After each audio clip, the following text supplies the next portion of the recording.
নমস্কার বন্ধুরা, তোমরা সবাই কেমন আছো? আশা করি তোমরা সবাই ভালো আছো। আজকে আমি বানাবো নিরামিষ কোফতা কাঁচা কলা আলু আর সয়াবিন দিয়ে। তো প্রথমে আমি কাঁচা কলা আলুটারে সিদ্ধ দিয়ে দেবো। তো সিদ্ধ হয়ে গেলে আমরা একটা একটা করে খোলস ছাড়াই নেব। তো আমাদের পুরাটা ভিডিও সবাই দেখবা, স্কিপ না কইরা। আর আমাদের ভিডিওটা যদি ভালো লাগে তাহলে লাইক শেয়ার সাবস্ক্রাইব করে দিবা। আরও নতুন নতুন ভিডিও পাওয়ার জন্য ভালোভাবে একটা একটা করে খোলস ছাড়ামো।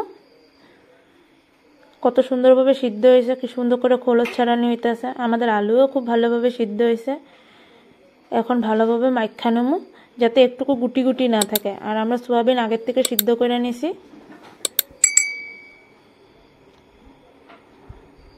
ভালো করে মাখুম।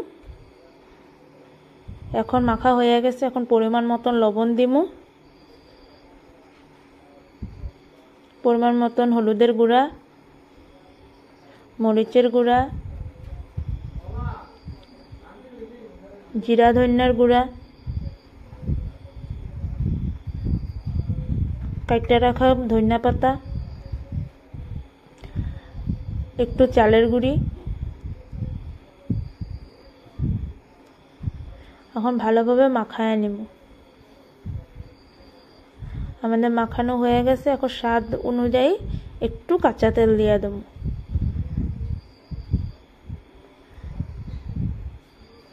এখন সুন্দরভাবে গোল গোল করুম, ভালোভাবে গোল করুম যেন আমাদের এই কোফতাটা যেন না ভাঙে।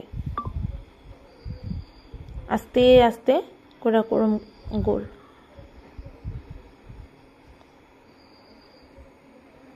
এই যে দেখো, এইভাবে গোল করতে লাগে।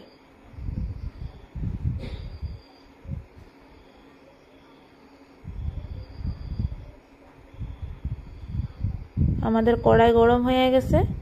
এখন তেল দিয়ে দিলাম। তেলটা ভালোভাবে কড়াইয়ের চতুর্দিকে লাগাই নেব যাতে আমাদের কোফতাটা না ভাঙে।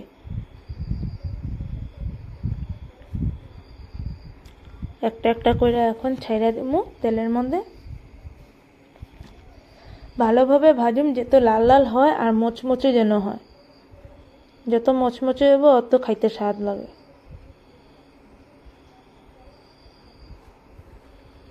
দেখো কি সুন্দর লাল লাল হয়েছে আমাদের কোফতাটা।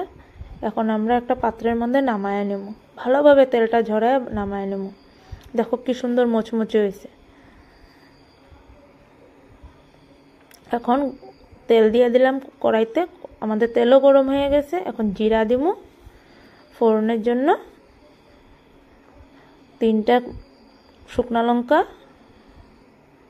তেজপাতা, এলাচি, সাথে দারচিনি।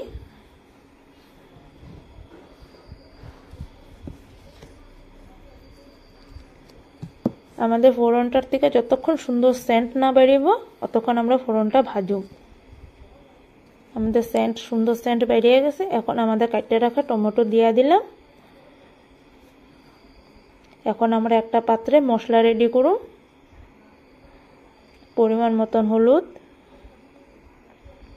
পরিমাণ মতন মরিচের গুঁড়া,